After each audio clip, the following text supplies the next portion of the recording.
Hi, I'm Peter J. Ray. Welcome to Adventures in History. Today's topic is Brent Lesheim, Renaissance Man, Part 10. So Mr. Lesheim, it's a real honor and privilege and blessing to have you here today. Right. And thank you for coming. And thank you. Being willing to, film. Participate. Yeah. And so, like I was thinking, we haven't discussed what we can talk about today. But, But the thing, when you first came, I said, I think I said to you, today's a holiday. Yeah. And you said, well, what holiday is that? And I said, because you're here. Yeah. So, anything on your mind that you'd like to talk about? That comes to mind? Well, I was thinking we could continue talking about the Weimar Republic, but I don't know. I think I've beaten that horse already. But, I don't really. Well, we could dig into my psyche if you like, but I don't know. Your psyche? Yeah. What is a psyche? A psyche is like your thought life. Thought life. Well, yeah. I mean, what's going on in your mind and. But I don't know, I'm just kind of joking about that. I don't know if I really want to delve into that, but touch into it, kind of explore my inner territory, my inner scape. Well, okay, that sounds fine. What would you like to say about your psyche? Well, it's quite a thing. The inner workings of the mind. It's the imagination. I love imagination. That's probably why I haven't been too materially successful in my life, because I live in my imagination too much. But I like it. A while ago, when we were passing in the hallway in my apartment, right, and then you said, something like it's like a U-boat. Right. And I thought, U-boat? Yeah. And then I thought for a while, and I guess I did come up with what you thought of, which is, a submarine hallway. Right. Kind of cramped. Right. I thought that was very imaginative. Yeah. Well, I was thinking of that movie, Das Boot. It was about the German U-boat crew, and that's what it reminded me of. I had to make way through the gangway for the Capitan to come through. Meaning you, so stand down. Stand down. Well, it reminds me of the quote by Albert Einstein, who said that imagination was more important than information. Okay. Imagination. Yeah. Mm-hmm. And that was, I used to tell, I think a lot of educators probably don't appreciate that sentiment.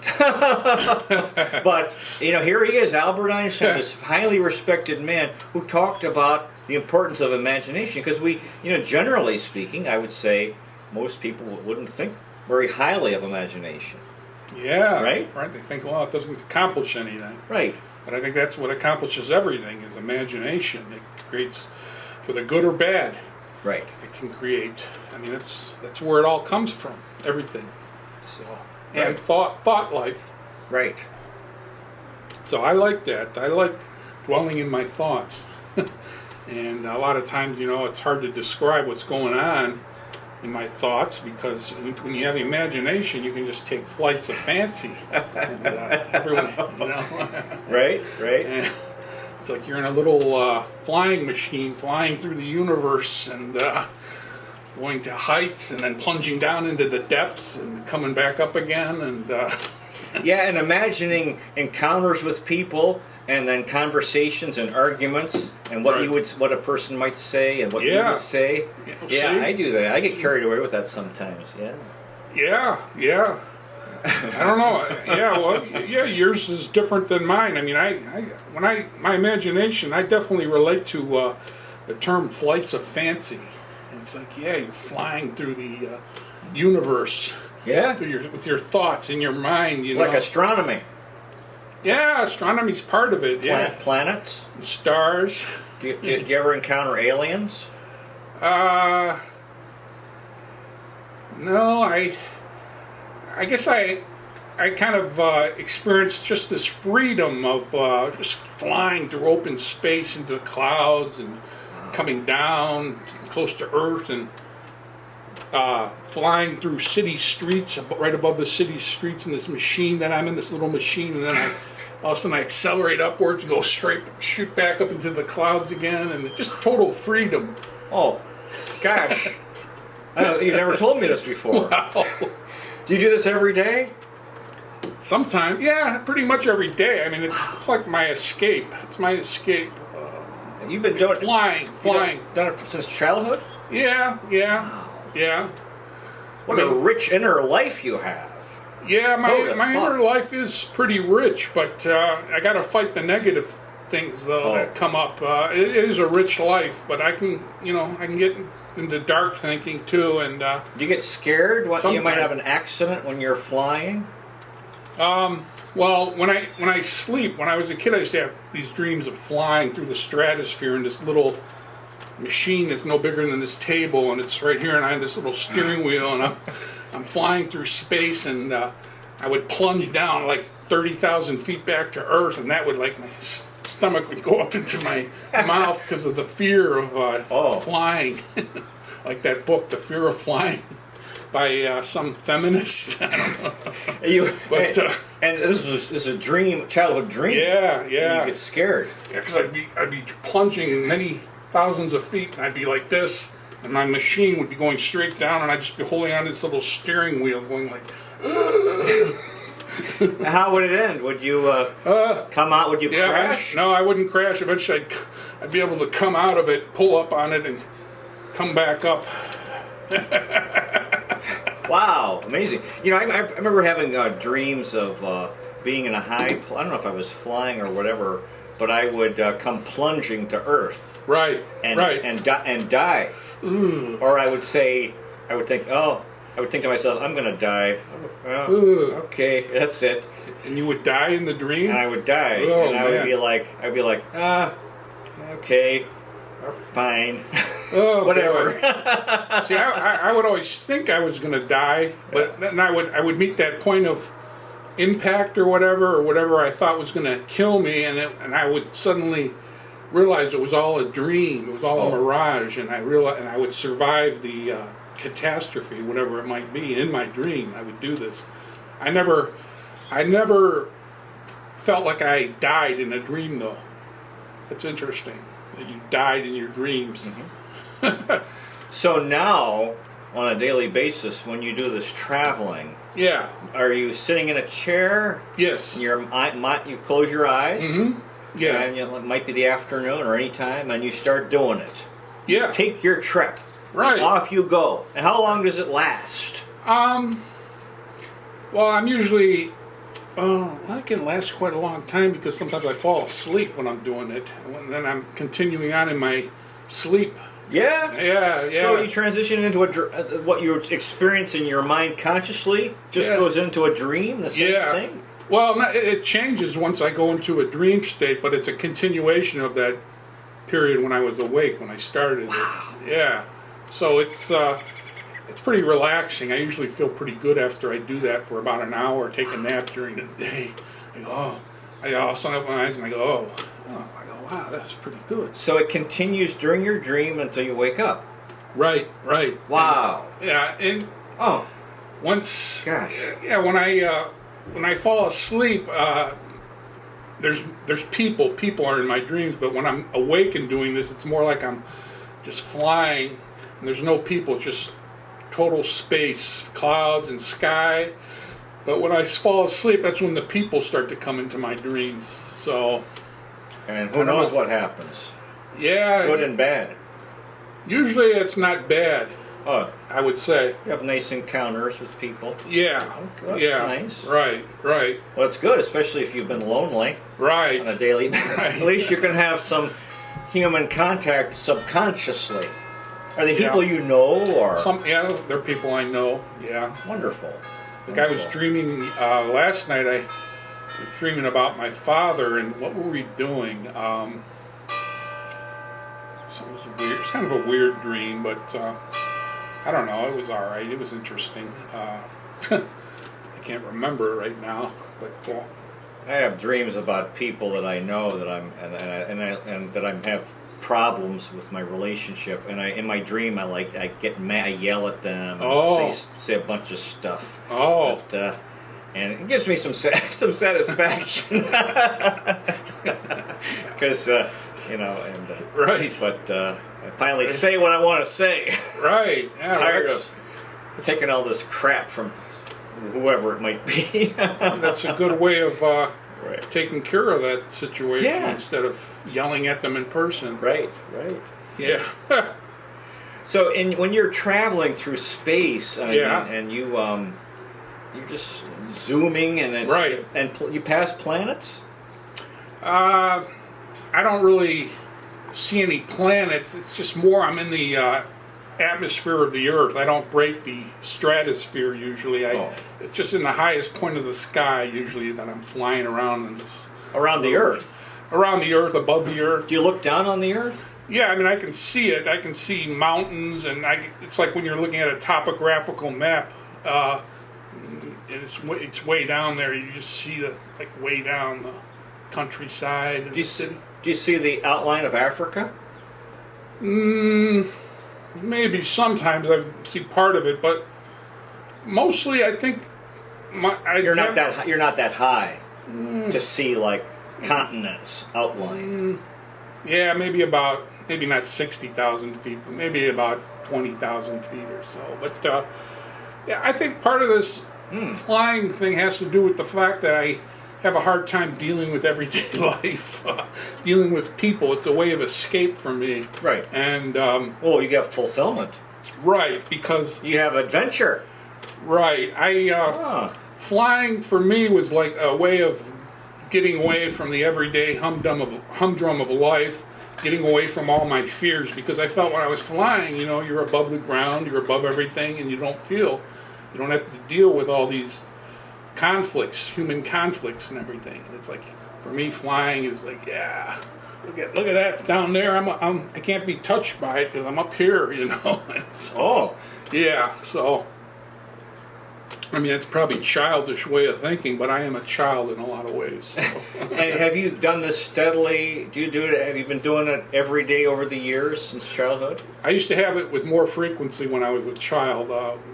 Now I don't have it with the same frequency. When I was younger, the dreams were much more vivid and strong on my impression. That's why I still remember them to this day. And I don't know, it might have to do with something with my depression, that they're not as strong and vivid, but I still do it.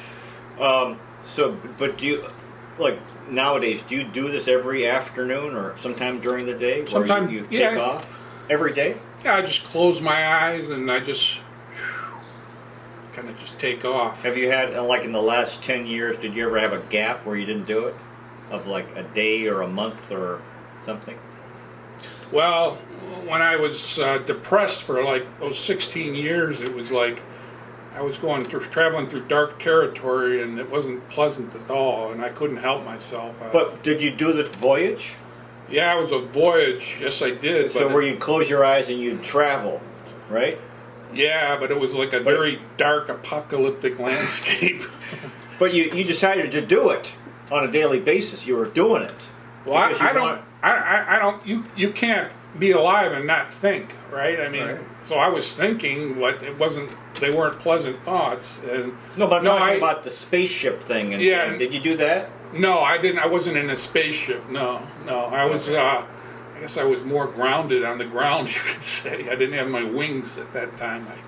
I lost them with the passage of time. And now I'm regaining them. So for how long have you been taking these trips, now and into the past, that were pleasant? How long has that been going on?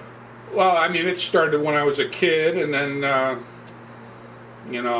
got away from it as I got older because of, I kind of tried to knock my consciousness out with alcohol and stuff, and, since I don't partake in alcohol or drugs, it's come back somewhat, but I'd say the last 2 years I've enjoyed it more. So. I like to take flights of fancy and imagination. Now, is there much variety? No. They're the same. It's just like flying through the sky. So you go up, straight up. Sometimes if I want to, yeah. I have some control over it. Do you go around the world? No, mostly it's not around the world. I'd say it's within a like a 40 square mile area or something. So just around here? Yeah, I mean, taking off from, this point and then just, I don't have the desire to travel too far. I just like being high. Oh, okay. Right. I don't, sometimes, I think about the planets and everything but most of the time it's just kind of hovering around this stratosphere, the atmosphere of this planet, but... So you're just over Ohio? Yeah, pretty much, yeah. You haven't and decided, Lakewood. Have you ever thought about going, Yeah. go to Europe or go over the Sahara Desert? No, I really haven't thought of that. But that's not the point. The point is to get away from the world and experience freedom. Right. And no borders. And so what do you see? Oh, I just see color. Is there a color? Yeah, I see a lot of blue clouds, mist shooting through the mists and coming into a clear. Seeing the cloud layer, being above the cloud layer, and flying around, and but I never break the stratosphere into space really. Why not? Are you scared? It might have something to do with it. Being scared, possibly not being able to re-enter the atmosphere. Oh, yeah, you might not come back. Yeah. So, I don't know. I wonder if you could die by going too. Maybe that's why I don't go all the way through the stratosphere, because I'm afraid I'll die or something. But I still, it's exhilarating. It's like riding on a roller coaster when you go down that hill. How you feel? Do you feel wind in your face? Yeah. Is it cold? It's kind of cold in the sense that you're the only one up there and no one else is around, so you do feel the sort of like, okay, I'm up here all by myself and I don't see anyone else around, and Do you go straight up and then come straight back down? Sometimes I do, yeah, and that's when I feel that stomach go up to my mouth. Yeah. So when you come straight down, do you do that for the thrill?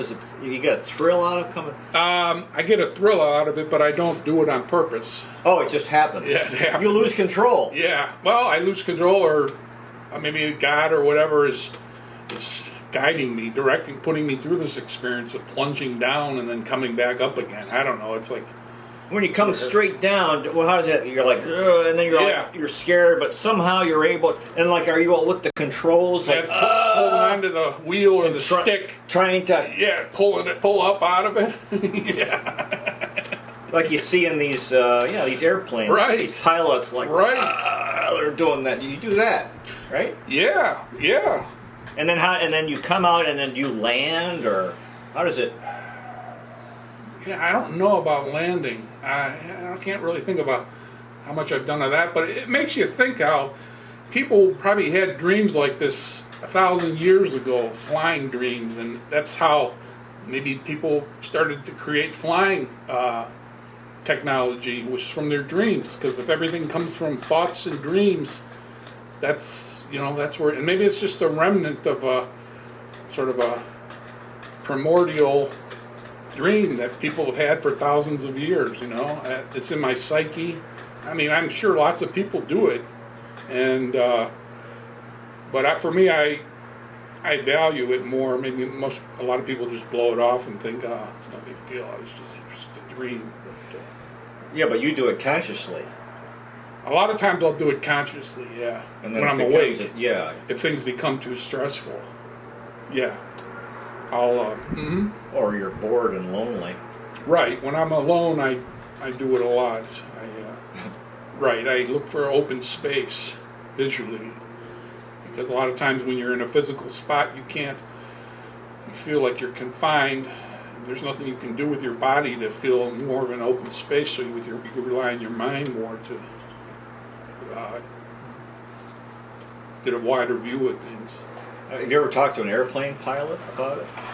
No, I haven't. I wonder if that you could probably, because anyone who is an airplane pilot Right, sort of has the instincts that you're talking about. right. And they must. I mean, I don't have that myself, Uh-huh. but I mean, there must be guys who enjoy. Yeah, they're up there, and Right. you know, if you had the good health and the means, Yeah. would you like to become a pilot? I don't know. Maybe it's from a past life that I have this. I don't know if I'd want to do it now in this life anymore because Well, anyway, maybe I crashed in a past life. But anyway, you enjoyed. I mean, being actually flying in an airplane couldn't compare to this anyway. Right, I think maybe those old time planes, the open cockpit Right. biplanes, Right. I think that's more, you get more of that feel than being in a jet. And yeah, it's much more visceral being in those biplanes. Because those guys have really experienced that going down and coming up and stuff like that. So, but you don't have flying dreams?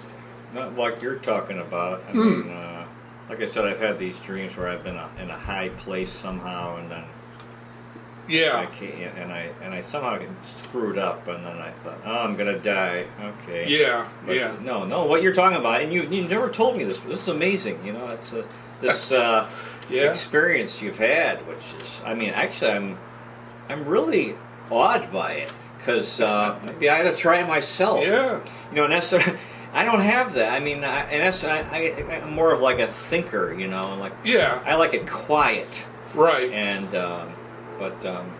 right. in SRF, actually, I don't know if you've read in the lessons, but they talk about what you're talking about visualizing vast space. And actually, have you read about that in the lessons? They talk about, you know, actually, Yeah. roaming the universe. Yeah. And yeah. when I read stuff like that, I like it. Just doesn't impress. Like what? I don't have that instinct. Yeah. But yeah. I'm really. I think this is something incredible. You're telling Yeah, me. it's. I mean, sometimes I really try to push this visualization to its limit. I try to go past it, like I've been talking about going past the stratosphere, but I don't have the will and the energy and the power to do it a lot of times. It's like hitting a ceiling. How do you know when you reach the stratosphere? I guess I start seeing planets and stars. And so you just, what do you go My like up? mind, And how do you turn around? You're going straight up. Yeah, in my dreams I'll go straight up and then come down, but when I'm awake doing it, I can't get beyond the planets and the stars. I can't see anything beyond planets and stars. You know what I mean? There's a world. There's a world that's beyond the planets and the stars that we don't even have an inkling of, as they teach, in SRF. But like things that are just beyond our imagination, and it's beyond my imagination. I'm just, They say there's sights and colors and tastes and smells that we're not even aware of that exist. And my imagination, I can only go so far, and that's like what we think of when we think of outer space and stuff, like the planets and the stars. There's much more to reality than just that, than this outer space that goes on Right. for infinity, right? Because that would be so, to me, that would be so boring if that's all there was planets and stars. There's got to be, like they teach in SRF, there's much more to our perceptual abilities, our potential perceptual abilities that exist that we haven't even tapped into. And that's what interests me, but I have never been able to break that veil. You mean the astral world? Yeah, right. Or heaven? Right. I mean, most people have this conception of angels in white robes flying around, but it's incomprehensible what that must be like. I mean, it goes beyond. To me, it goes beyond that, because just seeing people flying around with wings is not enough. Right. There's got to be more. There's definitely more to it, but I don't know what it is because I haven't experienced it. So. Yeah, the traditional depictions of heaven Yeah. don't really motivate people to seek that. Yeah. It's like, this doesn't seem that great. Yeah. Yeah, because we're so used to seeing it all the time that's the only depiction. But and I mean, maybe if we did see that, you did see that in real experience, maybe it would be it would be mystical, beautiful. But yeah, growing up with these pictures of like the Leonardo da Vinci and his angels and God, I don't know. Have you told anyone? I hear you're telling me this on film. Wow, what an amazing thing! Because you never divulged this to me, and now you're doing it for a video. Have you told anybody else about this? No. Never. No, no one's. Never. No one would give me the time of day to talk about it. So. Wow. Except you. So how does it feel to share this amazing experience for the first time with another human being? Well, it feels good because that's. Now, Brent, That's what our friendship's about, and that's why we're still friends, because we talk about stuff like this, and that, you know, it's hard to find people that are willing to talk like this, except if you pay a therapist $85 an hour, and then just sit there and go, okay. You never told a therapist? No. So we've been friends for 34 years. And Yeah. now over the years, have there been times where you thought about telling me, and you thought, no. See, no, a lot of times I'd be doing it, and you would be asking me what's on my mind, and I couldn't answer because I didn't know how to articulate it. And I wonder why today you decided to talk about it. well, because I feel a need to express myself more. Because Were you ashamed? Did you think you thought people would, like, what are you talking about? Something like that. oh yeah, that comes into it, and Like if you told Jason Schrantz. oh yeah, that would be no point. Or Bob Kinsey. Right. See, I never had the venue to talk about it, except right here now is the venue, and I have an open platform to talk about it. Wow, I mean, this is just an incredible revelation for me. Yeah. And it kind of, it's amazing because, we look at life and I got to try it. Yeah. I mean, I got to try. Never, I guess it's just, whatever you're good at is because you've practiced it. And for me, I somehow inadvertently found this release valve to escape from my daily humdrum life. It's and through SRF they teach you about imagination, to try to think new thoughts that no one has ever thought. But so when you were a kid in school, Yeah. were you doing this in school? yeah, that's why I wasn't able to get any work done. And you'd have a teacher like ask you a question and you were, you didn't hear and she's like, Brent, Right. and you're like, huh. Right. And Right. and so this would be actually a good thing to do in school if you're really bored, right?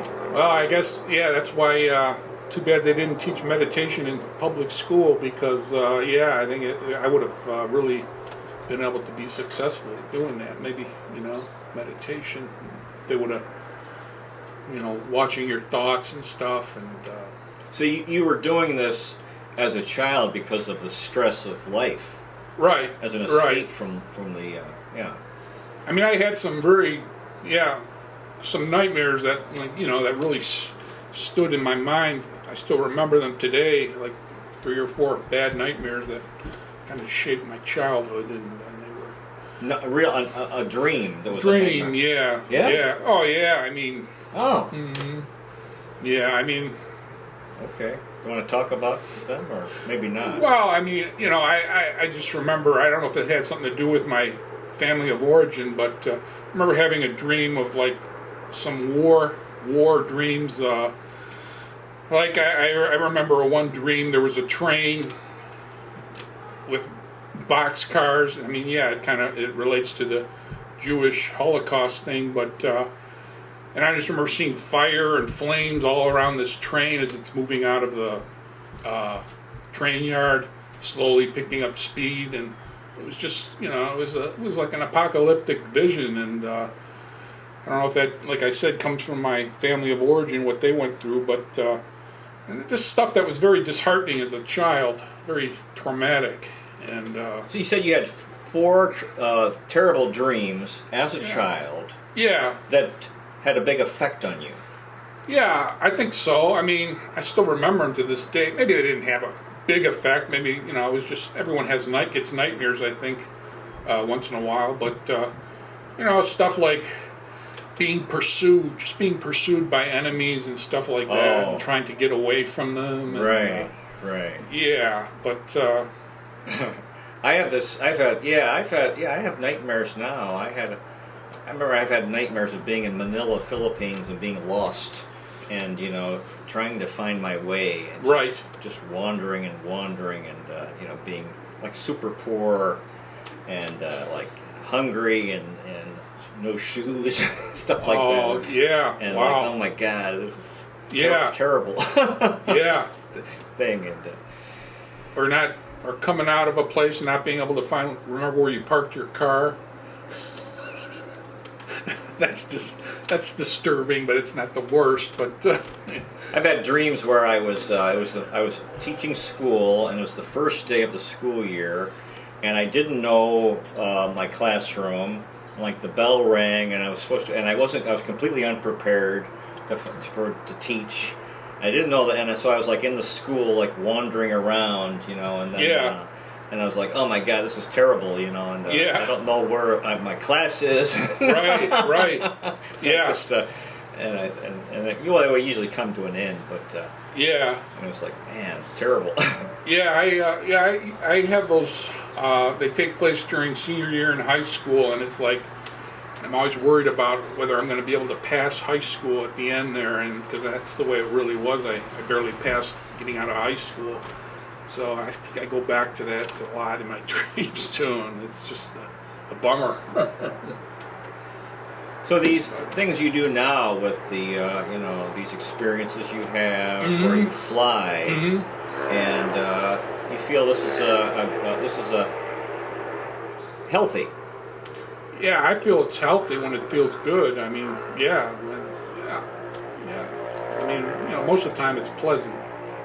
And so as on a daily basis, this is something that really adds a lot to your life, or really makes life enjoyable, and like you had these experiences. Yeah, because my everyday life is very modest and simple. I don't travel too much, and a very simple life, and so that's where I guess I do travel, is in my thought life. Well, when you think about it, people who've been through things like the Gulag Archipelago, or these, you study history, these horrible things people have had to live through, where they were limited, in prison, and then I imagine that they did what you're doing. Oh yeah. To because their outer life was so horrible, and so they could. So I imagine. So you sort of discovered something that probably a lot of people have done. Right. To cope with a very dull, painful life. Cultivating my inner life at the expense of my outer life. Because I do feel in the physical realm more limited and constricted than I do in my thought life. I think that's a given, really, right? I mean, we all wish we could just fly and be free, like a seagull or something, or an eagle, because we're stuck here down on Earth still, and dealing with whatever's going on here. But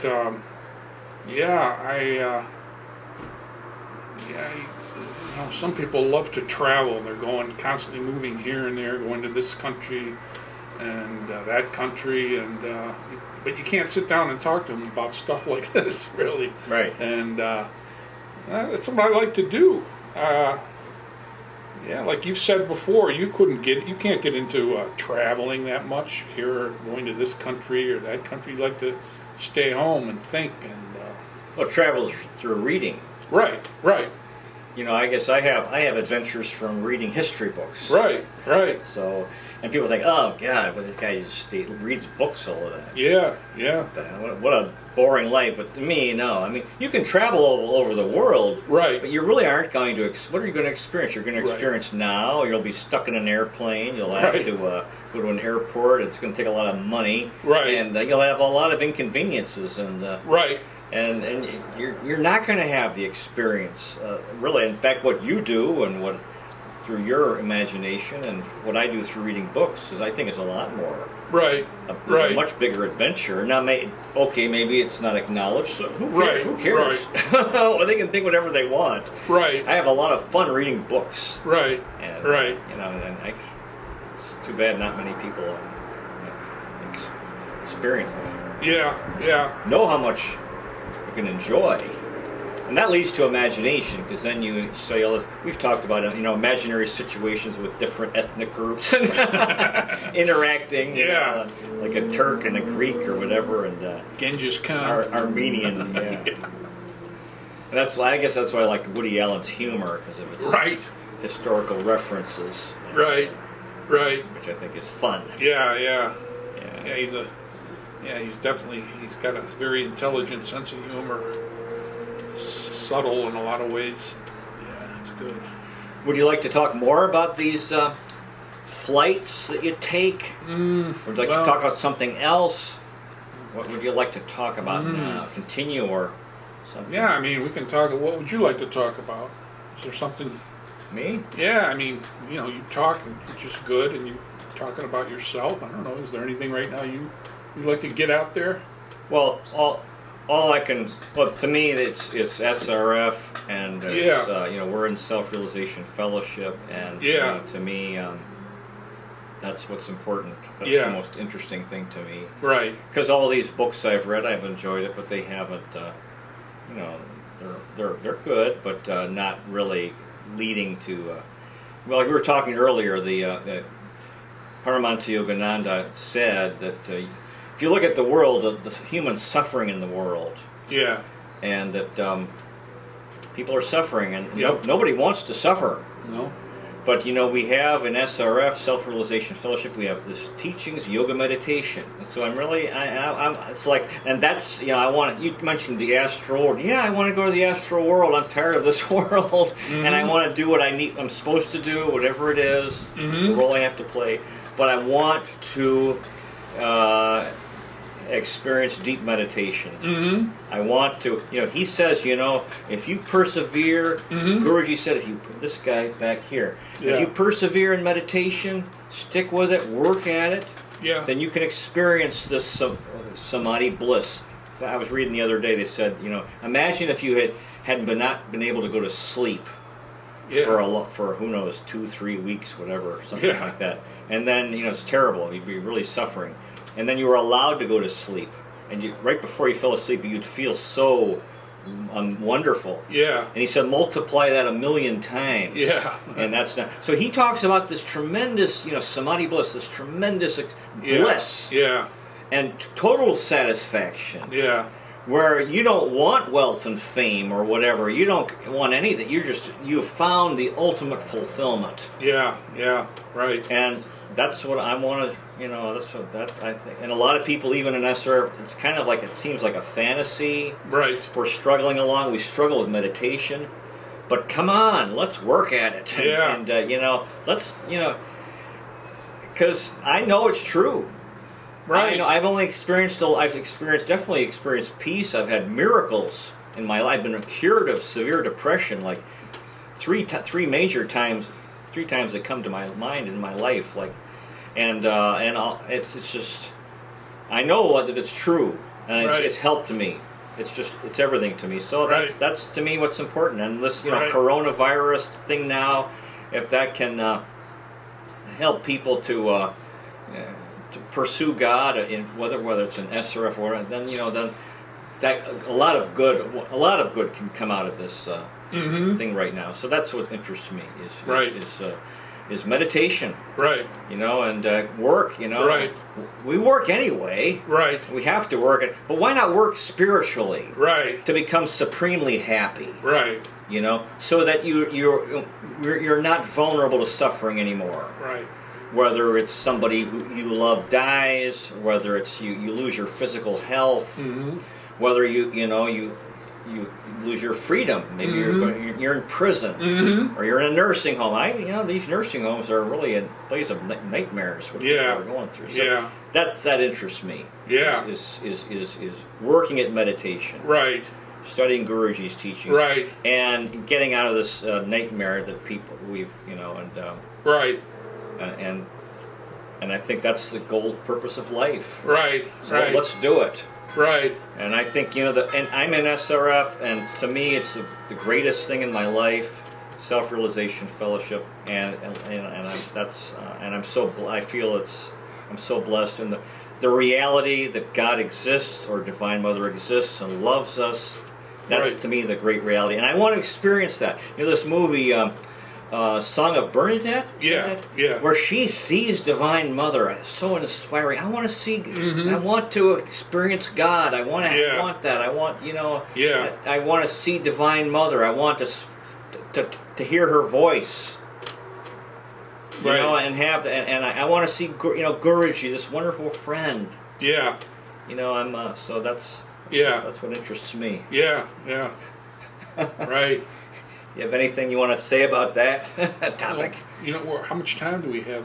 We can wrap up soon. Okay. But you want to talk about SRF a little bit? Yeah, I mean, I'm just thinking of the book Autobiography of a Yogi, and I just try to visualize what I've read in the book about the encounters he had with different saints and everything, and different experiences that he had, and that's also a very pleasant thing for me to remember too. These experiences he had in his autobiography and that he wrote about, and most people don't have that. They haven't had the opportunity to read Autobiography of a Yogi, and those things really happened. Those experiences, and I believe they happened, and that gives me a lot of strength and fortitude to keep going and try to meditate and follow the teachings, because you want those experiences. You want to see God, Guru, and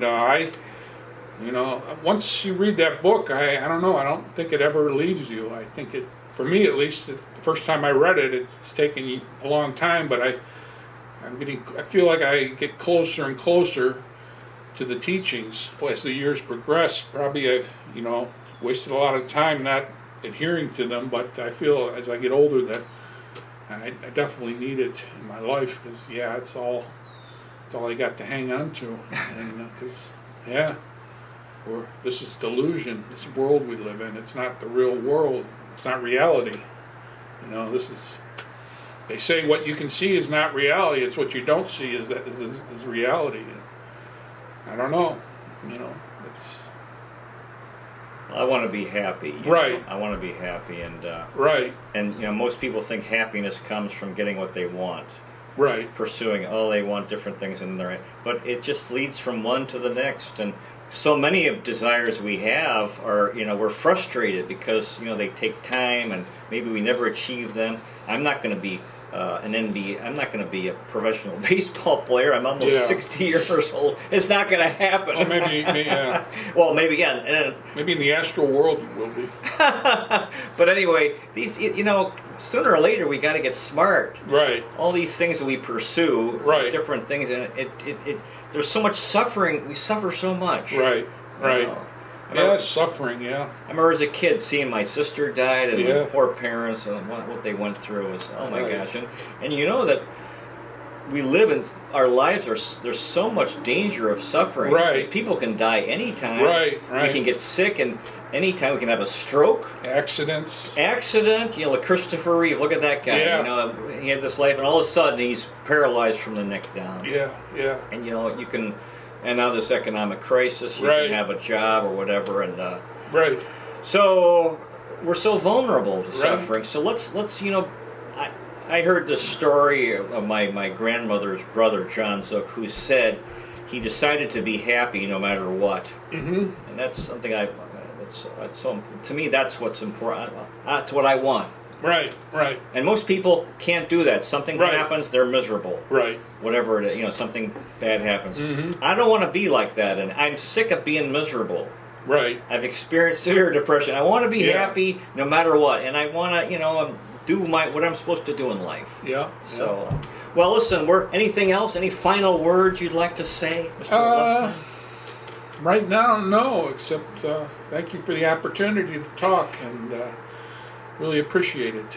It's a gift from you. Oh, well, it's a gift. Yeah, it's friendship, and Yeah. and this is a gift that you're giving a lot of people now Yeah. because of this. What you're sharing. You Yeah. know, oh, that story, unbelievable. This is such an interesting thing you brought up, and we can talk about, and I can pursue. Yeah. And yeah. So thanks so much, Mr. right. Lesheim, All right. Yeah. for coming. God bless you. God bless you. And so, dear viewer, thanks so much for watching. I really appreciate it. Brent and I, we both appreciate it. God bless you. Take care, and I'll see you next time.